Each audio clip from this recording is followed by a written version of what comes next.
I wrote this piece in April of 2022. I want to express my deep pride in the Celtic nation and the united efforts of our people. Together we were able to beat COVID. Again and again. Our nation set out policies to prioritize our safety, and together we continue to beat COVID. For 3 years now, we have protected each other and done what we can to keep each other safe. For most of the pandemic, we had 0 deaths from the virus. In contrast, Canada is not beating COVID. The ruling class of Canada has shown it is quite content to keep sending people to work no matter what.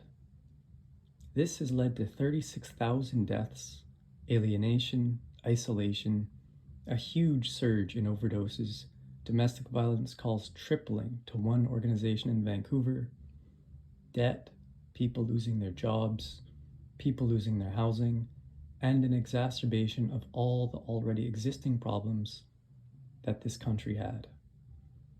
Instead of prioritizing our safety over capitalist production, we have seen excuses, mask mandates being condescended to, racist scapegoating, blaming weddings, blaming youth, and blaming the working class for its suffering and subsequent death. The official number of deaths from COVID in the US is now over 1 million. As Indigenous people, we know the number is far greater than whatever the government will admit to. Our federal government admitted to 6,000 or more Native kids dying in residential schools. And now estimates range around 30,000 or more, plus those who took their lives after graduating. More than half of my grandpa's friends had committed suicide within 2 years of graduation. Hospitals have been swamped for 2 years now. In Alberta, they have been at capacity for so long that they send their COVID patients to British Columbia instead for treatment. In Canada, the rate of women in the workplace has dropped to the lowest level it has been in 30 years. Labor has suffered huge. Deaths from overdoses were greater than direct deaths from COVID in BC for much of the pandemic, and rates of depression and substance use has skyrocketed. Without comprehensive policies to address each of these, the working class will suffer. And this is exactly what we have seen. For some time, the CERB changed a lot of people's lives. That sweet $2,000 a month was the most money a lot of people had ever had. And this was $2,000 a month, not the pathetic $1,030 a month that disabled people are expected to live on. After the CERB, we saw the CRB. With that, we saw a transition of us being sent back to work. This transition marked the end of a very peaceful time for many thousands of people. While this was happening, the Canadian Emergency Wage Subsidy was enacted. At first, it was 10% of the wages being subsidized for employers. Shortly after, this jumped to 75%. It was supposed to help small businesses survive. Yet TELUS, Suncor, and other huge corporations received this upwards redistribution of wealth and even refused to disclose how much they received. A Financial Post analysis found that 68 companies received at least 1.3. It is also more than what seniors are expected to live on too, because that isn't enough money to keep the status quo flowing smoothly. The Canadian state understood that the amount of money that seniors and disabled people live on isn't enough to placate the masses. After the CERB, we saw the CRB. With that, we saw a transition of us being sent back to work. This transition marked the end of a very peaceful time for many thousands of people. While this was happening, the Canadian Emergency Wage Subsidy was enacted. At first, it was 10% of the wages being subsidized for employers. Shortly after, this jumped to 75%. It was supposed to help small businesses survive. Yet TELUS, Suncor, and other huge corporations received this upwards redistribution of wealth and even refused to disclose how much they received. A Financial Post analysis found that 68 companies received at least 1.3. A Financial Post analysis found that the 68 companies received at least $1.03 billion in CEWS. This same 68 companies paid out over $5 billion in dividends to their stockholders. Imperial Oil received $120 million in this support, and it paid out over $340 million to its stockholders. This money was produced by the labor of workers, then subsidized by the taxes of other workers, then given to those owning stocks and the means of production. This is the result of capitalists exercising their influence and political will over the bourgeois Canadian settler state.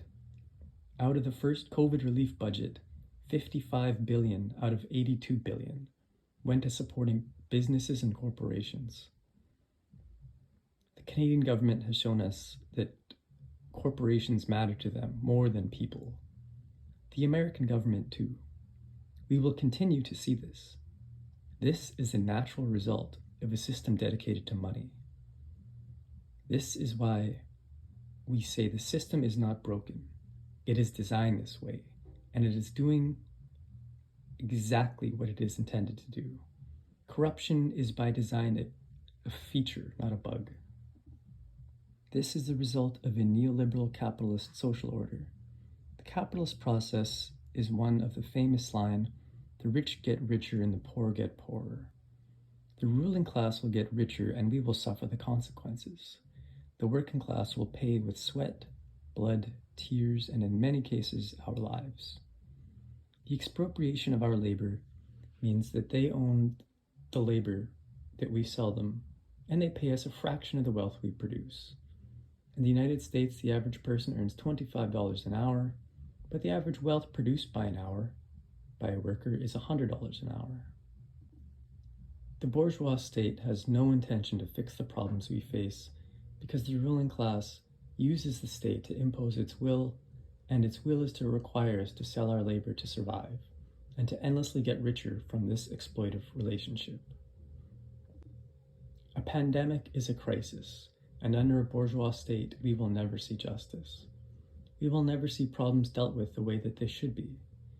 This is because safety, wellness, prosperity, and all the good things necessary to live a good life are commodified, hoarded, and sold to those who can afford them. The pandemic showed us deeply and fully how frail a capitalist society is. The pandemic exposed and fueled already existing problems. Homelessness, debt, food insecurity, inequality between men and women, inequalities between employers and employees, tenants and landlords, stockholders and laborers. All of these were steadily getting worse, but the pandemic added gasoline to the already raging bonfire of these problems. Lately, we are seeing a huge amount of people become anti-Vaxxers and conspiracy people. There are two big reasons for this. The first is a long history of distrust towards the government.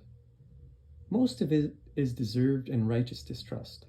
There are countless reasons not to trust the government.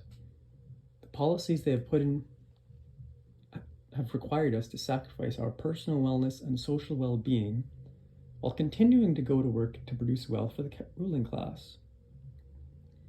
From this, we can see Ayn Rand's thesis was entirely wrong. CEOs do not uphold society. Essential workers do. The people who clean, take out the garbage, take care of sanitation, drive and deliver goods, take care of people, teach, help and heal, as well as those who actually serve food, are the ones who are actually critical to running our society. The second reason is what makes frustration with the government easy to exploit, and that reason is the lack of education. With the lack of education, people can't understand concretely why things are going the way they are going. This lets many of them buy into anti-Semitic conspiracies and other conspiracies. Often we hear the terms New World Order, cabals, the banks, the Rothschilds, the secret elites, and the deep state. These terms are anti-Semitic dog whistles that places the blame on Jewish people instead of capitalism. You will hear of them mentioning a one world government, where the government has tyrannical control. This is also a dog whistle to suggest that Jewish people control everything, or are becoming in control of everything. This is the danger of frustration and alienation filtered through low education. Right-wing conspiracies almost always mention corporations and government working together, and that much is true. But instead of identifying capitalism and our ruling class as the problem, those conspiracies serve to hide that and redirect the blame and frustration. With right-wing propaganda, we see hatred being generated toward one figure. They don't have to give you principled reasons why, they just have to make you hate the figure. This lets them create a binary where you are either good for hating the figure or you are bad otherwise. This lets corporations divide and brainwash everyone in the group that they are isolating. This also lets them broadly hide the way that the system works and say it isn't only one bad actor doing the things. It isn't. For example, Prime Minister Justin Trudeau is a puppet. He's a cog in the capitalist machine, and he serves the ruling class instead of the working class. His job, like all politicians' job, is to put a face on the capitalist machine and to make it look like we have a choice or democracy. But we don't. We sell our labor or we starve. Sometimes both. Before the pandemic, 1 in 5 Canadian children went to bed hungry. This number is twice as high for Indigenous kids. Today, roughly 1 in 7 people in Canada experience food insecurity. The first anti-shutdown movement came from petty bourgeois and business owners. They historically are the base for becoming fascists too. They are the people who are comfortable with the systems as they are. They want to continue exactly as they have. The status quo serves them just fine. They will climb over the throats and backs of workers and stand on them to serve themselves. They are the people who overlook every other problem and selfishly want to continue reaping the American dream on stolen land. They don't want change. They want to continue basking in the comforts provided by this stolen land covered in the blood of our ancestors. This land has been bountiful for them. They also want to continue to be on the benefiting end of global capitalism and to continue to have cheap goods, services, and labor from the exploitive relationship to the so-called third world. They want the exploited nations to remain crushed by the boots of empire. These people and their privilege is what lets them buy into the conspiracies. The crumbs of empire keep them content and, most importantly, complacent. When right-wing Cubans in America complain about Fidel Castro and communism, they are complaining about losing their luxurious comfort from extreme exploitation. When the Cuban Revolution succeeded and the enslaved people were freed, the slavers and business owners said, "This is wrong. You are taking my property. Those slaves belong to me. I am free to own those slaves. You are taking away my freedom." And these people walk around today crying the blues about losing their slaves, but instead they say freedom. Your freedom cannot be based on the enslavement of others. And such, the business owners we saw last year complain about so-called losing freedom really just wanted to continue their exploitation. Today, we see white truckers protesting the mandates. The trucking industry is more than 3/4 not white. This lets us see that the protest is comprised of many owner-operators who can afford to drive across the country for 3 weeks and actually have the time to take 3 weeks off of work. We saw over $10 million in funding immediately flow in. 52,000 of these donors were American. Much of the money was tied up to the oil chauvinist party, the Maverick Party. This party is dedicated to Alberta separating from Canada and taking Indigenous land to form its own country.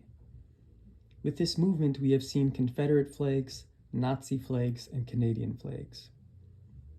There are also many pro-oil signs, anti-carbon tax signs, and professionally produced placards promoting transphobia. Canadian flags are everywhere in these protests. Canadian flags represent assimilation and being content on stolen land. They represent settler colonial apologism and imperialist pride, colonial domination, and white supremacist chauvinism. When you look at a Canadian flag, I want you to look at it with the same violence that is contained in a Nazi flag. Both flags contain a history of chemical warfare, genocide, and extermination. This violence fueled capitalist expansionism. Tens of millions of people died from the German Empire and the British Empire's conquest. Know and feel the violence that is contained with the Canadian flag. This, of course, extends to the American flag. Right-wingers say they are fighting for freedom, but freedom for who? Not freedom for marginalized people. Not freedom for the working class. They are fighting for the freedom to exploit.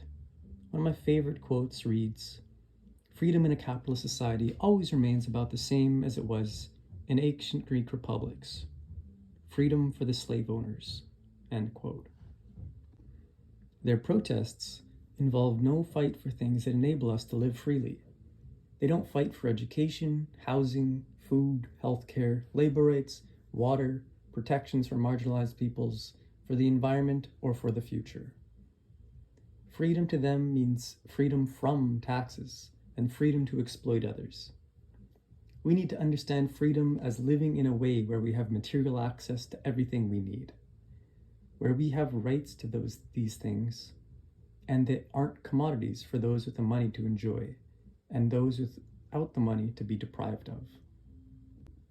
A famous Georgian philosopher and political activist correctly stated, "It is difficult for me to imagine what personal liberty is enjoyed by an unemployed person who goes about hungry and cannot find employment.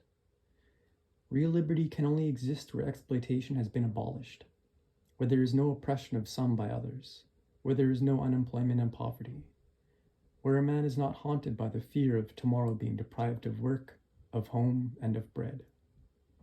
Only in such a society is real and not paper, personal, and every other liberty is possible." End quote. This quote exposes us to the cold truth that in a capitalist system we are not free. The ruling class has freedom while the rest of us have economic coercion, debt, deprivation, addiction, coping, entrapment, strike-breaking, and every other violence imaginable. Women face a far greater oppression on top of these, because due to the sexual division of labor, their work is devalued. Domestic work is almost all unpaid, piled onto the backs of women, and their fields of work pay dramatically less than male-dominated fields. We will never be free as long as the ruling class owns our labor and the means of production. As long as they control those, they make the decisions, and in this way, they economically and politically exert their will over us. We live under a dictatorship or the bourgeoisie. They have everything they could ever ask for, and when we inconvenience them under this system, we are fired, evicted, and jailed. Colonial bourgeois democracy is nothing but a facade. The Canadian government did nothing for 3 weeks to these protesters. In contrast, we see Native protesters arrested constantly. We see police violence and occupation in Wet'suwet'en. Last year, we saw police tear gas Black Lives Matter protesters until they ran out of tear gas. What we can see is a clear double standard. If you are a left-wing protester, you will be cracked down upon as hard as the police can get away with. If you are a right-wing protester, police will network with you, support you, protect you, and crack down on counter-protesters. Before I finish, I want to emphasize that many socialist countries where the workers own and control the state machinery collectively kicked ass in the battle against COVID. Their countries made great success fighting COVID, where capitalist nations chose profits over people. In Vietnam, Cuba, China, and a few others, they decided to send people home from work to keep them safe too. We are not alone in our sacrifice and our decision to choose humanity. The problem in Canada isn't immigrants, it isn't trans people, it isn't people on welfare, it isn't Indigenous people, it isn't Black people, it isn't Jewish people, nor is it Asian people. The problem is the nature of the capitalist machine itself, with the genocidal greed of the ruling class that it naturally entails. All power to the people. Wallace Gayaska. Thank you for listening. It is critical for us to understand the problems we see existed before the pandemic and that they exist because capitalism produces contradictions, antagonisms, power imbalances, inequality, and exploitation. Our solution is for workers to take production into their own hands, ripping it out of the hands of the silver spoons, the capitalists and their lobbyists, and for us to own it collectively. Before I finish, I want to emphasize that many socialist countries where the workers own and control the state machinery collectively kicked ass in the battle against COVID. Their countries made great success fighting COVID, where capitalist nations chose profits over people. In Vietnam, Cuba, China, and a few others, they decided to send people home from work to keep them safe too. We are not alone in our sacrifice and our decision to choose humanity. The problem in Canada isn't immigrants, it isn't trans people, it isn't people on welfare, it isn't Indigenous people, it isn't Black people, it isn't Jewish people, nor is it Asian people. The problem is the nature of the capitalist machine itself, with the genocidal greed of the ruling class that it naturally entails. All power to the people. Wallace Gayaska. Thank you for listening.